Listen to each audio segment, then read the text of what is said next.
नमस्ते सदावत्सले मातृभूमि। आदरणीय मित्रों, एक लंबे अंतराल के बाद आज मैं आपके समक्ष हूँ। स्वास्थ्यगत कारणों से मैं सोशल मीडिया पे बहुत कम एक्टिव था और वो हैंडल्स जो हैं मेरे मित्र चला रहे थे। अब मैं थोड़ा बेहतर हूँ और पुनः अपने कामकाज पे अपने दायित्व के निर्वहन के लिए लौट रहा हूँ। इस बीच में एक विषय ऐसा सामने आया है, मुझे लगता है कि आरंभ मैं उसी से करूं। पिछले दिनों देश के अंदर एक भाषा विवाद खड़ा किया गया। तमिलनाडु में, महाराष्ट्र में, पश्चिम बंगाल ने उसको समर्थन भी दिया और पंजाब ने भी दबे स्वर से एक तरीके से अपने समर्थन का संकेत दिया है। इस विषय को लेकर के मौका पाते जैसे कि कुछ भी बोलने के लिए व्याकुल हमारे निशिकांत दुबे, उन्होंने संसद में कहा कि वो अंग्रेज़ी में नहीं बोलेंगे, वो हिंदी में बोलेंगे, क्योंकि हिंदी ही भारत की भाषा है, अंग्रेज़ी विदेशी भाषा है। भाषा समाज को जोड़ने के लिए होती है निशिकांत दुबे जी, तोड़ने के लिए नहीं होती है। और आप जिसको भारत की भाषा बोल रहे हैं ना, उस हिंदी का जन्म ही अंग्रेज़ों के कारण हुआ है।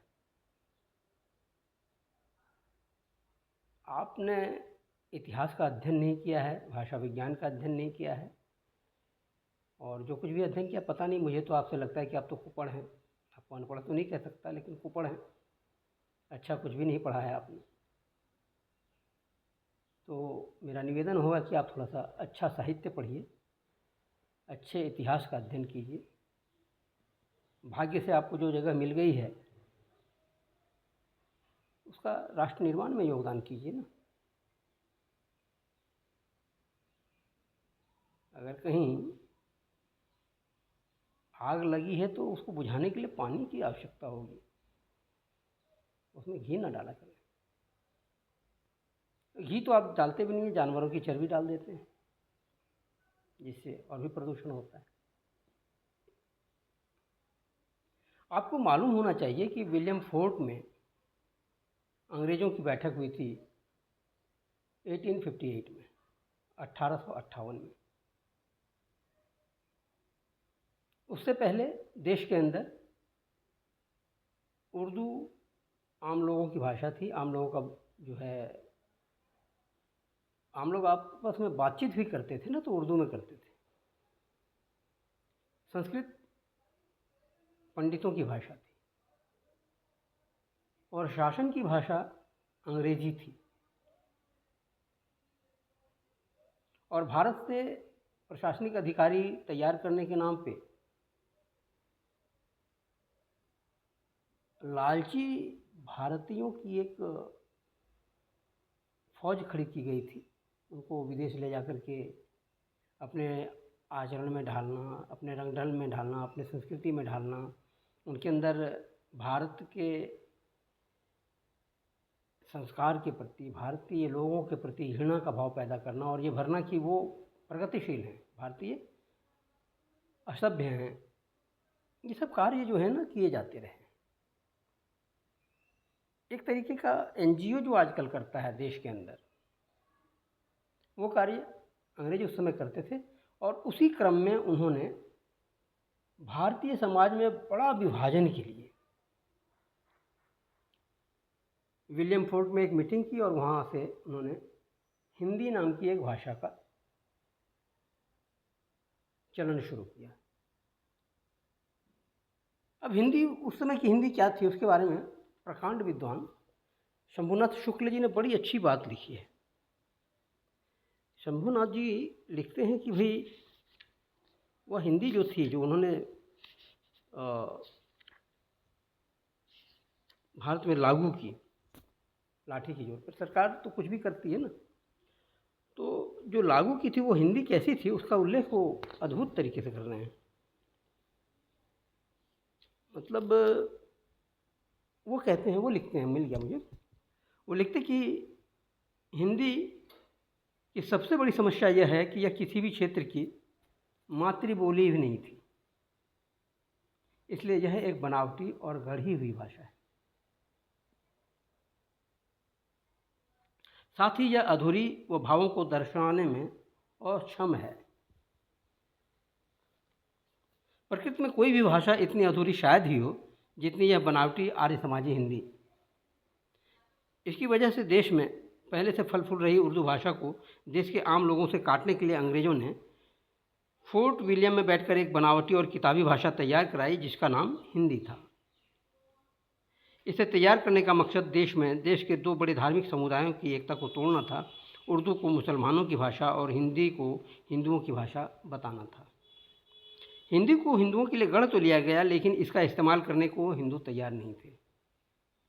यहाँ तक कि वह ब्राह्मण समुदाय भी नहीं, जिसके बारे में मानकर यह चला गया कि वो हिंदी को हिंदू धर्म की भाषा मान लेगा।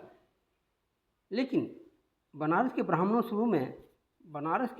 ने शुरू में ही इस बनावटी भाषा को नहीं माना था। भारतेंदु बाबू को बनारस के पंडितों की हिंदी पर मुहर लगवाने के लिए हिंदी में उर्दू और अन्य बोलियों का छौंक लगवाना पड़ा था। हिंदी का अपना कोई धातु रूप नहीं है, लिंग भेद नहीं है, व्याकरण नहीं है।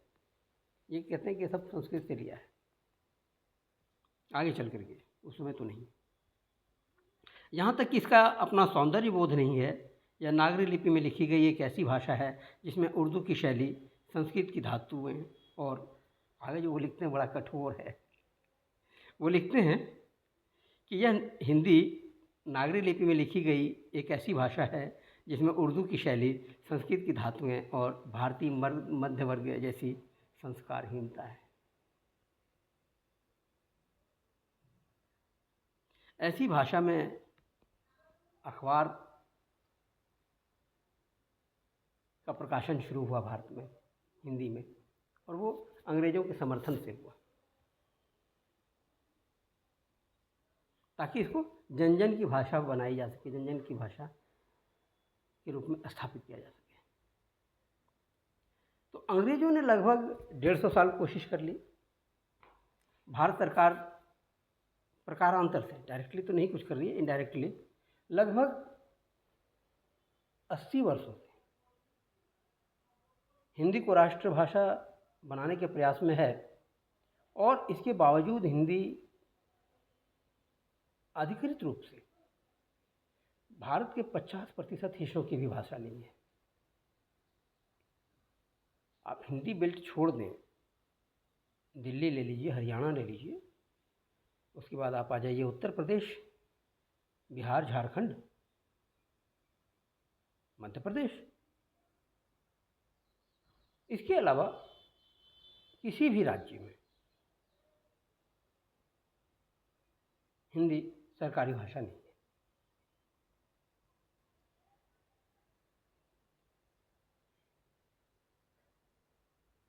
जहाँ भी है हिंदी, यदि सरकार ने प्रयास भी किया है तो वो द्वितीय या तृतीय, दूसरे या तीसरे दर्जे की भाषा है। उनकी अपनी स्थानीय बोली, अपनी भाषा प्रथम स्थान पे है।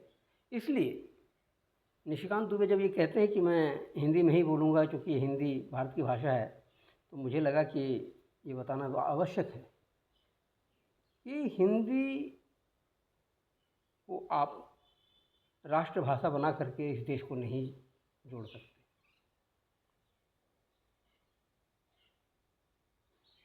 लेकिन भारत की जो अपनी मूल भाषा है संस्कृत, जिसका उच्चारण कैलाशनाथ से लेकर के कन्याकुमारी तक एक है, व्याकरण एक है, धातु रूप एक है, और जो संपूर्ण ब्रह्मांड के ज्ञान का एकमात्र संवाहक भाषा है। ये बात मैं नहीं कह रहा हूँ, जर्मनी के कई भाषाविदों ने लिखा है।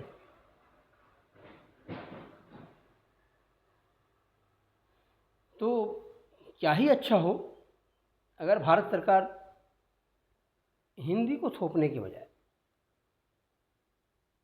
संस्कृत को राष्ट्रभाषा घोषित कर दे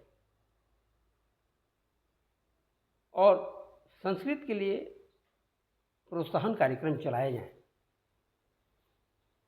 तो विश्वास मानिए यह एक अंतर्राष्ट्रीय भाषा बनती जा रही है बड़ी तेज़ी से।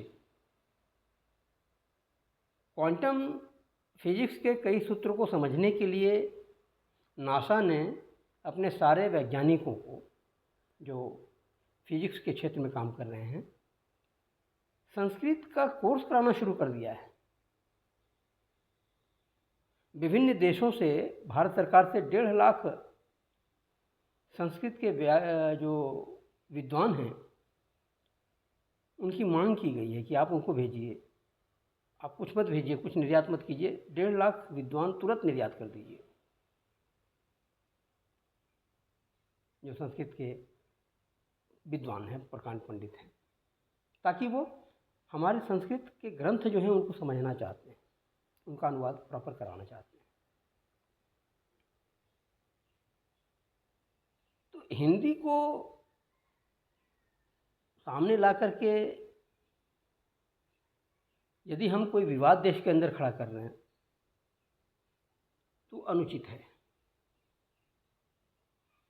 तमिलनाडु का हक है कि वह तमिल को प्राथमिकता दे, हिंदी को ना।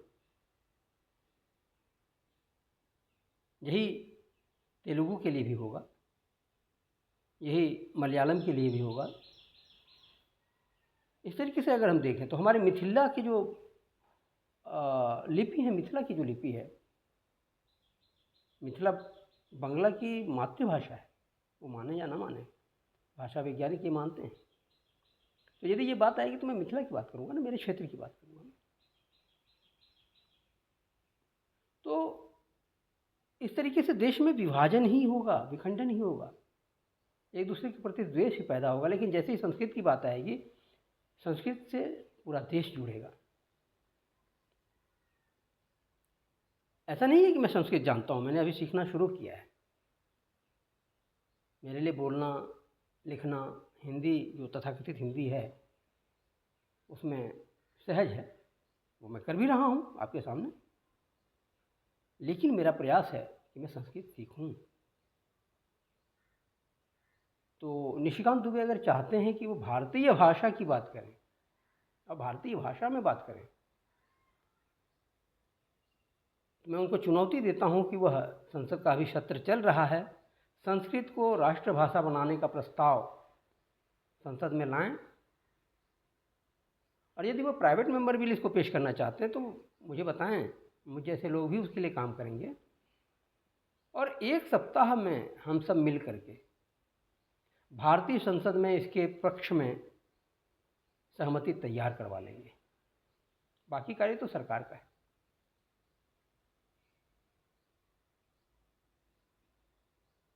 कुछ भी कह करके विवादों में, चर्चा में आना उचित नहीं होता है। आप जिसको अपनी लोकप्रियता का सूत्र मानते हैं वह देश को तोड़ रहा होता है, निशिकांत दुबे जी, और आप देश बना नहीं रहे होते हैं। आपको लगता है आप अपनी पीठ थपथपा रहे हैं, लेकिन इसके दूरगामी परिणाम होते हैं। महाराष्ट्र में एक वाकया हुआ, एक घटना हुई और आपने उटपटांग हरकत कर दी। आपकी हिम्मत नहीं थी कि आप जाकर के मुंबई में जाकर के एक प्रेस कॉन्फ्रेंस कर लेते। लेकिन जानते हैं आपकी वजह से क्या हुआ? आपके स्टेटमेंट के बाद, आपके स्टेटमेंट से क्रोधित होकर के पूरे महाराष्ट्र में, मेरे पास सूचना है, 48 लोगों की जबरन पिटाई हुई। और दुर्भाग्य से वे आपके लोकसभा क्षेत्र के अधिकांश लोग थे।